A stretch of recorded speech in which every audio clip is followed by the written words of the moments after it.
નર્મદામાં એમ્બ્યુલન્સમાં દારૂની હેરાફેરીનો પર્દાફાશ થયો છે। એમ્બ્યુલન્સમાં લઈ જવાતો વિદેશી દારૂનો જથ્થો ઝડપી પાડ્યો। એમ્બ્યુલન્સમાં ચોરખાનું બનાવીને દારૂ લઈ જવાતો હતો। અમદાવાદમાં લઈ જવાતો હતો વિદેશી દારૂ। સાગબારા પોલીસે 3,43,000થી વધુનો દારૂ ઝડપી પાડ્યો છે।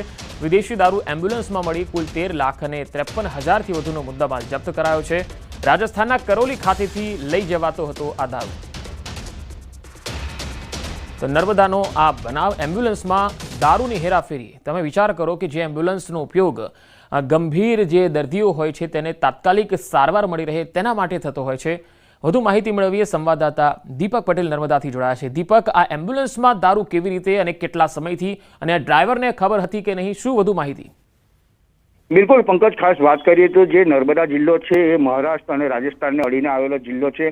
ખાસ કહી શકાય કે આંતરરાષ્ટ્રીય બોર્ડર ચેકપોસ્ટો જે છે જ્યાંથી આજે એક નર્મદા જિલ્લા સાગબારાને એક મોટી સફળતા મળી છે। જે એમ્બ્યુલન્સ છે જે અમદાવાદની એમ્બ્યુલન્સ હતી ને રાજસ્થાનથી દારૂ ભરી અને અમદાવાદ લઈ જવાતો હતો। જે પોલીસને બાતમી મળતા સાગબારા પોલીસે આ દારૂ ઝડપી પાડી છે। કહી શકાય કે જે બુટલેગરો હોય છે, જે દારૂ હેરાફેરી કરવામાં નવા કિમિયાઓ હોય છે, જે કરતા હોય છે, ત્યારે એમ્બ્યુલન્સની એક આડમાં જે ચોરખાનું બનાવી અને દારૂ સંતાડેલો હતો। ત્યારે જે બાબતે જે ડ્રાઈવર જે છે એમ્બ્યુલન્સનો તેને પણ પોલીસે પકડી પાડ્યો છે। હાલ તો જેની પૂછતાછ ચાલુ રહી છે, કારણ કે આવી રીતે કેટલી વાર કે દારૂ આજે અમદાવાદ એટલે કે ગુજરાતમાં કરવાની કોશિશ કરી છે, કેટલો દારૂ અત્યાર સુધીનો હેરાફેરી કરી છે।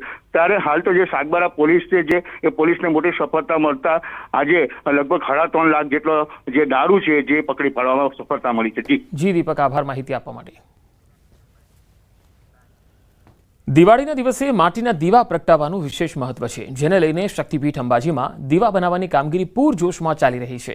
સખી મંડળની બહેનો માટીના દીવા બનાવવાની કામગીરીમાં જોતરાઈ છે, જેમાં અલગ અલગ ડિઝાઇનવાળા દીવાઓ તૈયાર કરાઈ રહ્યા છે। બહેનો રોજના 250થી 300 જેટલા દીવા તૈયાર કરી રહી છે।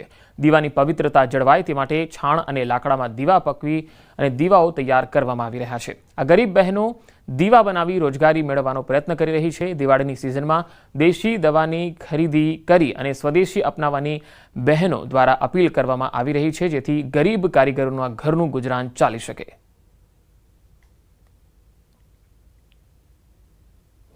બહેનોને દિવસનો આ રોજગારી મળે અને એમનું ઘર પરિવાર ચાલે એ માટે અહીંયા રોજ દીવાઓ બને છે।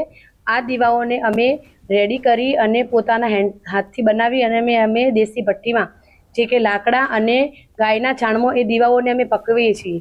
અમે ગ્રામજનોને અને આજુબાજુના તમામ લોકોને વિનંતી કરીએ છીએ કે અમારી આ બહેનોને પોતાના ઘર માટે, પોતાના પરિવારનું ગુજરાન ચલાવવા માટે એમને રોજી મળી રહે અને એમને પ્રોત્સાહિત મળે એ માટે હું સર્વને વિનંતી કરું છું અને અહીંયાથી અમારી બહેનોને રોજી મળે